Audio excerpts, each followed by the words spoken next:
ভালো হয়ে গেল শিরিন।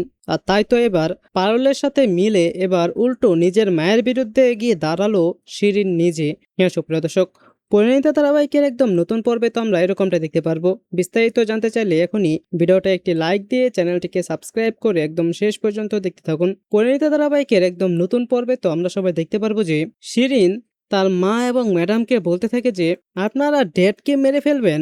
আর তখন শিরিনের মা তো শিরিনের উপর অনেক রেগে যায় আর বলে যে কেউটের লেজে যে পা দিতে আসবে তাকেই কিন্তু উচ্ছবল খেতে হবে। আর এই বলে সে শিরিনের গলায় ধরে শিরিনকে ঘাড় ধাক্কা দিয়ে বের করে দেয়। হ্যাঁ, তারপর আমরা দেখতে পাই যে শিরিনের মা এবার ওই ম্যাডামের কাছে এসে বলতে থাকে যে সৌমিত্রকে কিভাবে সরাবো তার প্ল্যানটা তুমি বলো। আর তারপর ম্যাডাম সমস্ত প্ল্যান বলে দেয় যে কিভাবে কিডন্যাপ করতে হবে এবং কিভাবে শেষ করতে হবে। আর আমরা দেখতে পাই যে শিরিন এই সমস্ত কিছু দেখে সুজা চলে আসে পারুলের কাছে। আর পারুলের কাছে এসে বলতে থাকে যে ড্যাডকে ওরা মেরে ফেলবে পারুল, তুই বাঁচা আমার বাবাকে, মানে আমাদের বাবাকে। আমি আজ থেকে তোর সাথেই থাকবো, তোর পক্ষেই লড়াই করব।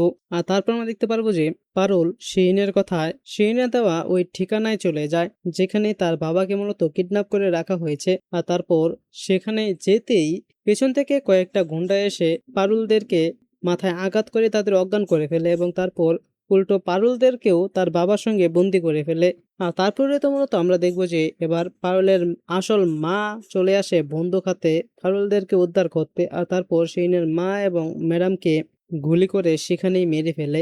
তো সুপ্রিয় দর্শক, এরকমটা যদি হয় তাহলে আপনারা সবাই খুশি হবেন তো, এবং আপনারাও চান তো যে পারুল তার নতুন একটি জীবন শুরু করুক। তো আপনারাও যদি এরকমটাই চেয়ে থাকেন তাহলে সেটি নিচে কমেন্টে জানিয়ে দিন। এবং এরকমই প্রতিদিনের সব আপডেটগুলো সবার আগে পেতে চাইলে এখনই আমাদের এই চ্যানেলটিকে সাবস্ক্রাইব করে দিন। ধন্যবাদ সবাইকে।